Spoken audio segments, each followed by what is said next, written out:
علیکم، میں ہوں ارم کاشف اور آپ دیکھ رہے ہیں prime Canada T V. Welcome کرتے ہیں آپ کو نیوز ویکلی راؤنڈ اپ میں، جس میں ہم نظر ڈالتے ہیں ہفتے بھر کی اہم حالات و واقعات پر۔ سب سے پہلے آج بات کریں گے کینیڈا کی پرائم کینیڈا ویکلی میں۔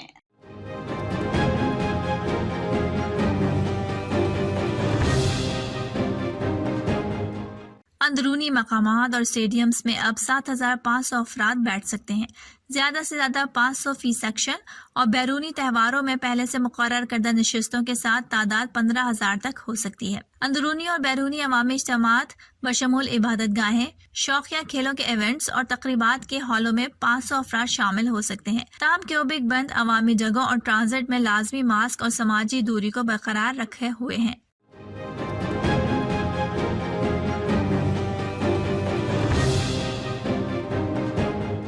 2021 کے مقابلے میں 2020 میں صرف 12,536 ایکڑ رقبے آگ کی لپیٹ میں آیا تھا، اور 2018 میں 13,54,384 ایکڑ رقبہ جل گیا تھا۔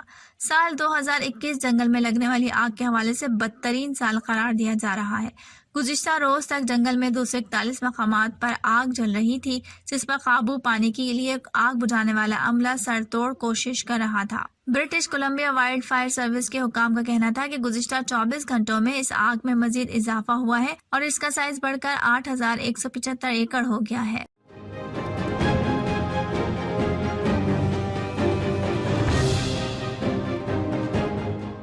یہ انتباہ chief public health officer doctor Theresa Tom کی طرف سے ایک پریس کانفرنس کے دوران جاری کیا گیا۔ انہوں نے پورے کینیڈا میں کیسز میں اضافے کے رجحان کی طرف توجہ دلاتے ہوئے کہا کہ یہ ملک میں کرونا وائرس کی چوتھی لہر کا آغاز ہے۔ انہوں نے کینیڈا میں کورونا ویکسینیشن لگانے کی شرح میں فوری اضافے کا کہا ہے۔ انہوں نے مزید کہا کہ اگر ویکسینیشن لگوانے والوں کی تعداد میں مزید اضافہ نہیں ہوتا تو یہ کینیڈا کی عوام کے لیے انتہائی خطرناک ثابت ہو سکتا ہے۔ یہ خبر ایک نئی CDC رپورٹ کے بعد سامنے آئی ہے، جس میں کہا گیا ہے کہ کورونا کی ڈیلٹا قسم چکن گونیا سے بھی زیادہ مہلک ہو سکتی ہے، جو بعد میں ویکسین لگوانے والوں کو بھی متاثر کر سکتی ہے۔ ترجمان کا کہنا تھا کہ ان کے ریمارکس زمینی حقائق سے لا علمی پر مبنی اور افسوسناک ہے۔ وزیر اعظم عمران خان نے ہمیشہ کہا افغان تنازع کا کوئی فوجی حل نہیں، پاکستان ہمیشہ افغان تنازع کے جامع سیاسی حل کی ضرورت پر زور دیتا رہا ہے۔ انہوں نے مزید کہا کہ کرس الیگزینڈر کے غیر ضروری تبصرے کا معاملہ کینیڈا کے ساتھ اٹھایا گیا ہے۔ کینیڈین حکام پر زور دیا گیا ہے کہ وہ بدنیتی پر مبنی مہم سے نمٹنے کے لیے اقدامات کریں۔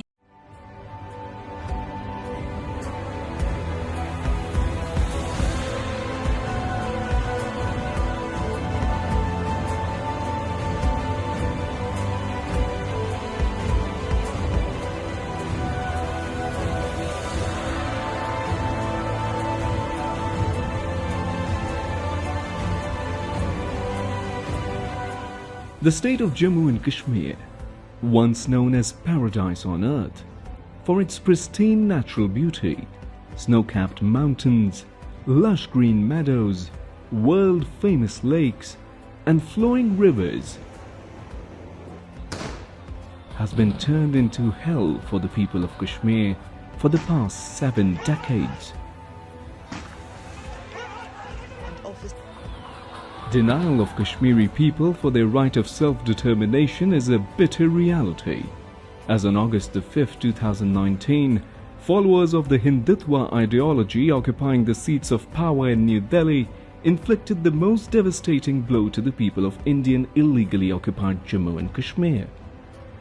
On this day, fascist Indian rulers snatched the special status of Jammu and Kashmir through an illegal and unilateral malicious step.